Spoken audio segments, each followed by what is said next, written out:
I just loved that it was not necessarily a conversation starter, but just by bringing it out with me when I was shopping and people seeing it, I think it just strikes something in people's minds and in people's hearts. Hi, I'm Carrie, founder of the Soul Selves Framework and author of the upcoming book, Buddha's Closet, Cleaning as a Path to Enlightenment. In today's episode, I want to talk to you about grief. And it occurred to me that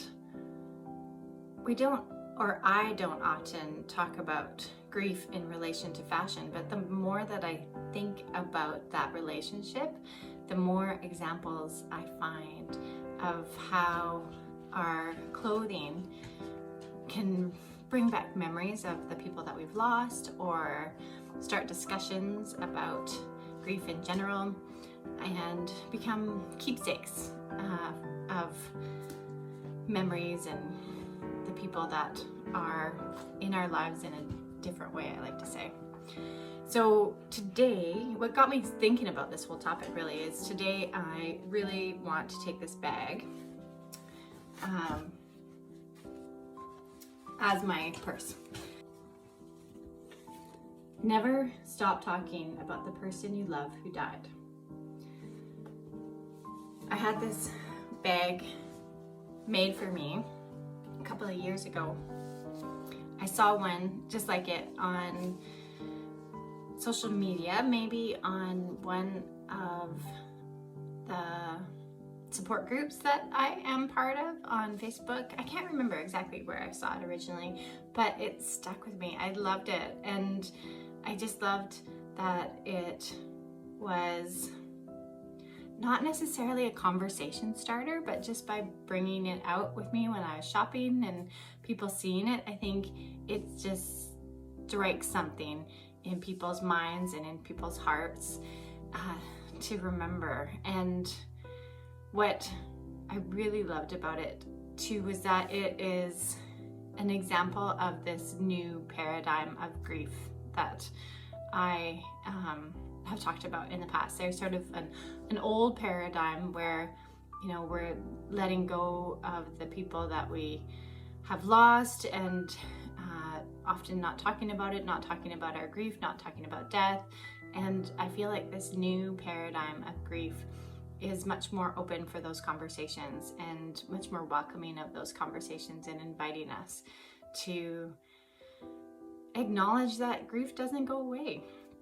It changes, and you often see, or I often see, the meme of like our grief as, this sphere, and it's not that the sphere gets smaller and smaller as time goes by, but rather the vessel that we hold it in gets larger and larger to be able to contain it. And so I think that this bag and this saying is a perfect example of that, how we're just getting better and better at holding space for those conversations and to welcome and invite the people that we've lost into our lives in a new way and hold space for them in a more meaningful way, maybe.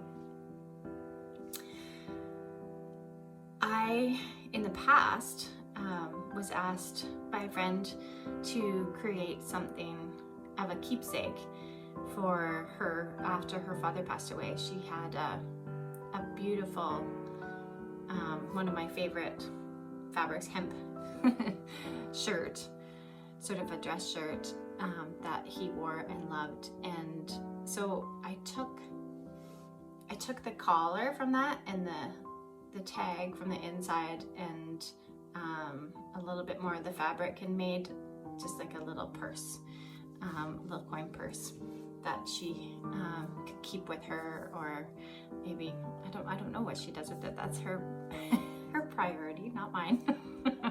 But it was a really lovely gesture to be able to take that shirt that he loved and that reminded her of him and held that special connection and turn it into something that was more, I don't want to say commemorative, but that's the word that's coming to mind. It just was just a lovely gesture to be able to participate in that. And I see other people doing that with loved ones' clothing, because like making pillows out of them, or teddy bears. There's all sorts of different uses for them. Obviously, you know, we wear the clothing of others that we've loved or that have passed. And I think in my personal world, the way that fashion or style or clothing, I guess clothing in general, has influenced the way that I grieve.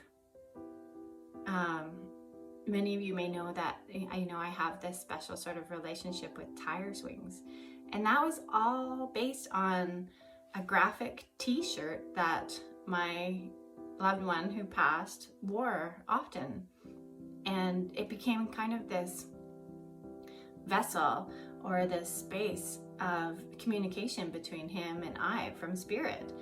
And so once I realized that that was a way that he was communicating with me, by bringing tire swings into my awareness and understanding the meaning of the tire swing, in the sense that, you know, there's the circle, which is sort of representative of spirituality and